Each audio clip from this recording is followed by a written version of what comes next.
Welcome to Bible Doesn't Bite, where we roast religious routines and serve fresh revelation. Today is all about Genesis chapter 12, when God says go. This chapter flips the whole story. One man, one promise, one obedience that shook eternity. Verse 1 says, "Go from your country to the land I will show you." God didn't show the whole map. He just gave a direction. Faith starts when details stop. Obedience doesn't wait for clarity. It moves at the sound of God's voice. You don't need a full picture, you need full trust.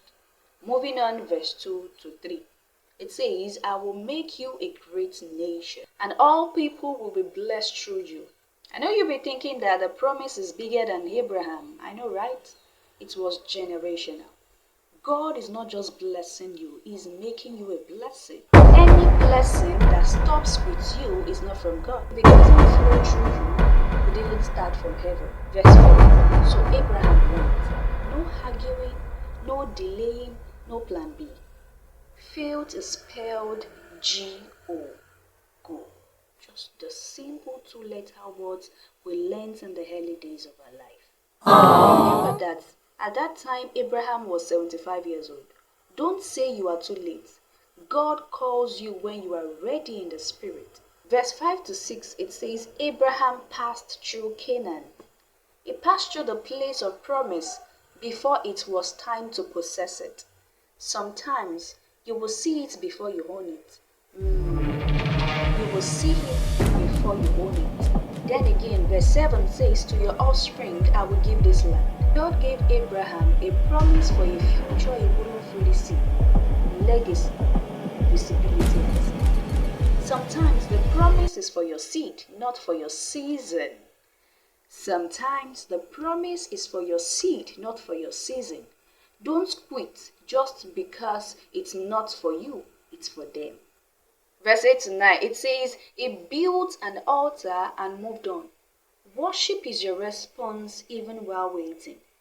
Abraham kept building altars, not just tents. He planted worship before possession.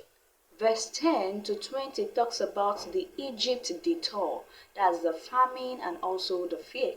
Abraham enters Egypt due to famine, but fear leads him to lie. It tells Sarai to say she is his sister. Pharaoh almost take her. Even when faith giants stumble, but God covers the called. God didn't abandon Abraham when he messed up. Purpose doesn't cancel because of the detours. Egypt was a mistake, yes, but grace still guarded the nation. The great lesson and insight we've gotten in this chapter 12 of Genesis is when God says go, go. Faith obeys without foresight. The blessing is meant to flow through you. Legacy may begin with steps you don't understand. Fear leads to detours. Grace leads you back. If this is your first time of watching this video, we are on Genesis chapter 12 and I want you to go through the chapter 1 to 12. And if truly Genesis chapter 12 stirred something in you, comment I'm going when God says go. Share with someone scared to start. Save this and rewatch it when fear whispers louder than faith. And I also want you to anticipate the next episode, Genesis chapter 13, that talks about separate to see clearly.